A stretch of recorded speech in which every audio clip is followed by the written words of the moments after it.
Hey, welcome to Digging into the Bible. My name is Jim Barnard.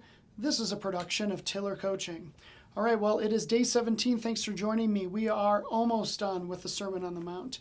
We find ourselves halfway through Matthew 7, and Jesus is about to land the plane. And as he does that, I want to ask two questions today. The first one being, how are you doing? The second one being, how would others say that you are doing? With those questions in mind, let's go ahead and dig into Matthew 7, starting at verse 12. So whatever you wish that others would do to you, do also to them, for this is the law and the prophets. Enter by the narrow gate, for the gate is wide and the way is easy that leads to destruction, and those who enter by it are many. For the gate is narrow and the way is hard that leads to life, and those who find it are few. Beware of false prophets, who come to you in sheep's clothing, but inwardly are ravenous wolves.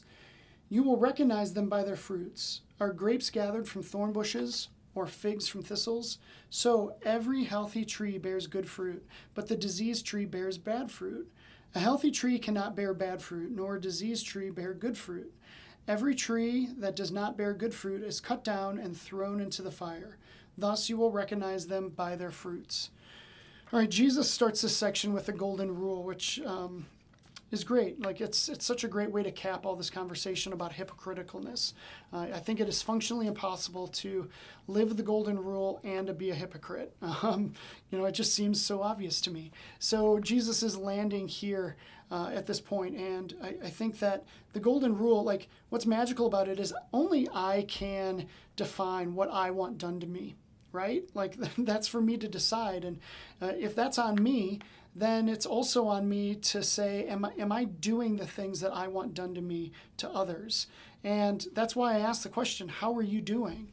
So how are you doing with that? Because I think this is a real invitation to search yourself and to see, like, are you living this out? Or are you maybe at least just a touch hypocritical or whatever. Jesus follows the golden rule up with a thought that the gate is narrow, that very few are going to be able to navigate our spiritual life correctly. And I think that goes even beyond the golden rule, because I think the golden rule is amazing, and I think a lot of our society is built on it, but you don't have to be a Christian to believe the golden rule. In fact, I think that if you ask a non-believer about the golden rule, they would say, oh yeah, I know what that is, and be able to say it, and they might not know where it comes from, but I think it's just not good enough to just be a good or a moral person. Like Jesus is asking us to go further than that, and we see that at where he lands with this concept of fruit. Real fruit and spiritual fruit, there's like such a beautiful analogy there. First of all, the fruit that we eat on a daily basis, it's so sweet and tasty and appealing. Fruit is just such a gift that God gave us, and we crave it in a lot of ways, and it's good and it's healthy for us. It's amazing. But besides it being like sweet and appealing, it's also something that multiplies. Every fruit has a seed, and that seed can produce more fruit. And that is the goal, spiritually speaking, that we grow outside of ourselves, and that's what multiplication is. And so, the analogy of spiritual fruit is so, so important. And I'll say it for myself. It's hard to define for me, like what good fruit looks like in my life. In fact, it might be hard for all of us to say, well, that's good fruit.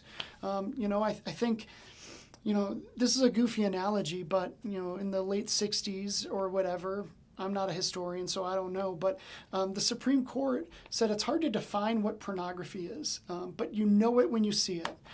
Try not to see it, please, because it's not good, but it's hard to define what good fruit is, but I think we all know it when we see it. And that's why I want you to take another moment to ask another question. But this question isn't towards yourself. It's towards someone else that you know and you trust. Ask them, am I someone who bears good fruit? Because it's hard for us to know individually, because there's a true blind spot in our lives. And I bet you they'd be able to answer that question for you, and it might be a really big moment for you to understand where your spiritual walk is at. So How are you doing, and how would others say you're doing?